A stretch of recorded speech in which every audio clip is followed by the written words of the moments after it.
आज का विषय है काम को भगवान की पूजा बनाएं। अपने धर्म में तो मरना भी कल्याणकारक है और दूसरे का धर्म भय को देने वाला है। स्त्रियों को भी स्वार्थ का त्याग करके तत्पर होकर घर का काम करना चाहिए। सेवा करना ही असली धन है। सेवा ही परमात्मा की प्राप्ति का साधन है, ऐसा समझकर सेवा करनी चाहिए। मान बड़ाई का भी त्याग करना चाहिए। मान बड़ाई प्रतिष्ठा के त्याग फल को आपको प्रत्यक्ष दिखेगा। हर एक काम में स्वार्थ का त्याग करना चाहिए। काम में सबसे आगे बलिदान देने के काम में भी सबसे आगे रहना चाहिए।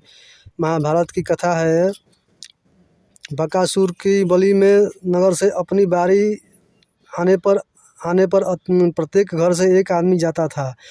ब्राह्मणी कहती थी कि मैं जाऊंगी,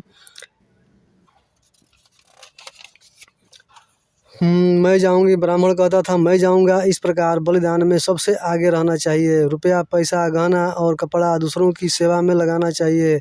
अपने बालकों की अपेक्षा ज्येष्ठ देवर के बालकों की सेवा में विशेष ध्यान रखना चाहिए।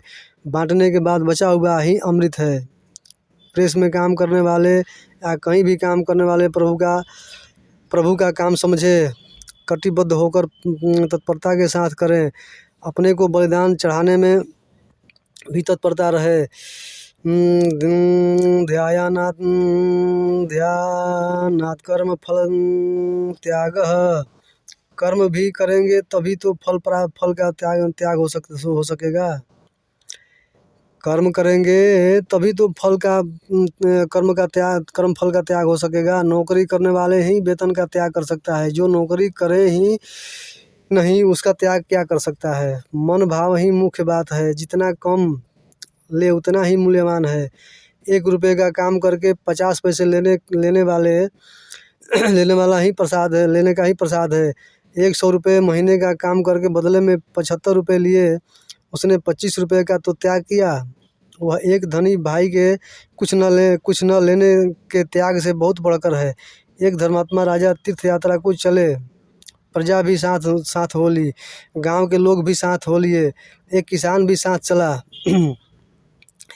सब लोग साथ ही चले। बैसाख ज्येष्ठ का महीना था। एक बादल छाया करता हुआ उनके साथ चल रहा था। लोग कहते थे हम धर्मात्मा राजा के साथ चल रहे हैं। राजा की कृपा से हम लोग भी आराम के साथ चल रहे हैं। सब लोग राजा की प्रशंसा करते थे। जैसे युधिष्ठिर के राजसूय यज्ञ के बाद उनकी प्रशंसा होती थी और एक नेवले ने आकर उनका मान भंग कर दिया, ऐसे ही एक आदमी ने कहा, कौन जाने किसके साथ बादल चल रहे हैं। लोग कहने लगे राजा धर्मात्मा है, लाखों रुपए दान करते चलते हैं, इसी का फल है। राजा ने कहा, अच्छा परीक्षा कर लो। एक एक आदमी चले, देखे बादल किसके साथ चलते हैं। सब लोग चले गए, किसी के साथ बादल नहीं गए। एक किसान वहीं पड़ा रह गया, उसे नींद आ गई थी। जब वह उठा और दौड़ा तो बादल उसके साथ चले। लोगों को बड़ा आश्चर्य हुआ। लोगों ने पूछा, तुमने क्या दान किया? वह बोला, मेरे पास क्या था देने को। जब लोगों ने पूछा, तू क्या साथ लेकर चला था? बोला, 2 धोती थी। रास्ते में एक दुखी नंगा खड़ा था, एक उसको दे दी। वह बड़ा प्रसन्न हुआ। राजा के समझ में आ गई कि इसने तो सर्वस्व दान दे दिया है। इसके समान मेरा दान कैसे होगा। इसी प्रकार त्याग भाव के अधीन है। जितना काम करते हैं दूसरे के यह भाव पैदा हो जाए कि 1000 रुपया महीना दे दें तो भी इसके काम का मूल्य नहीं हो सकता है। दूसरों के मन में चाहे न हो, भगवान के मन में हो तो ही जाना चाहिए। भगवान हनुमान जी को कहते हैं, मैं तुम्हारा ऋणी हूँ। भरत जी हनुमान जी से कहते हैं, मैं तुम्हारा ऋणी हूँ। अपने काम से भी अधिक समझकर काम करने पर उसका जो मूल्य हो ही नहीं सकता। उसे तो केवल प्रसाद ही मिलता है।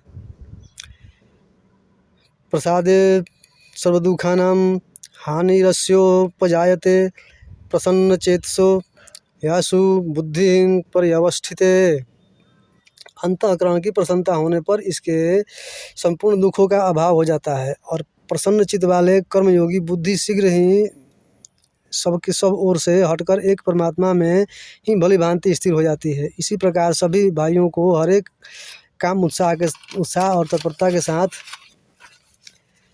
करना चाहिए। मान बड़ाई अहंकार का त्याग करें, उस काम के फल का त्याग करें। सर्वकर्माण्यमपि सदा कुर्वाणो मदव्यपाश्रयः मत्प्रसादादवाप्नोति शाश्वतं पदमव्ययम्।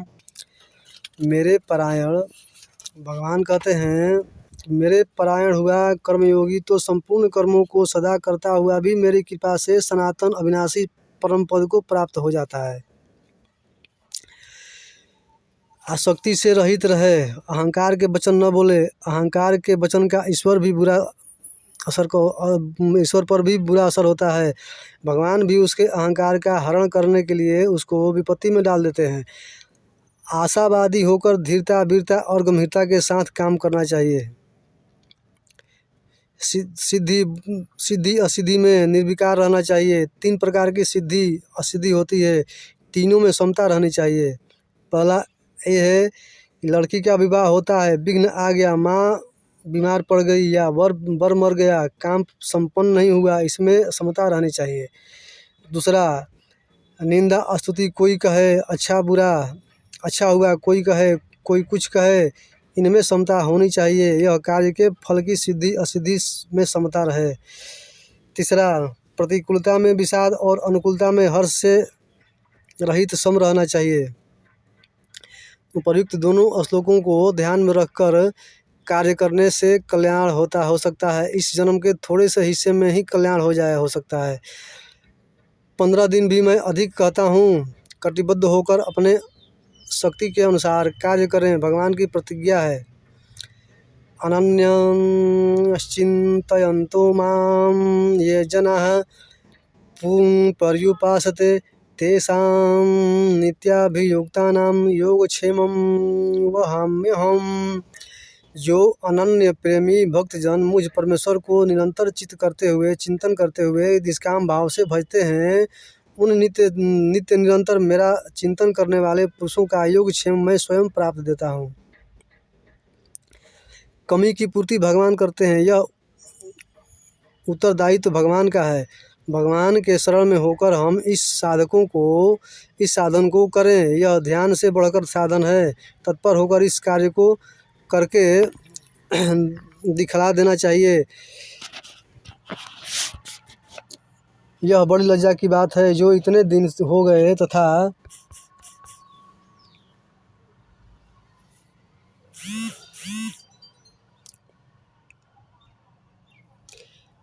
अब तक हम लोग इसे न कर सके। गई सो गई, अब तो हमें तत्पर होकर सब कार्य को करके दिखला देना चाहिए। आज के लिए इतने शेष चर्चा आगे।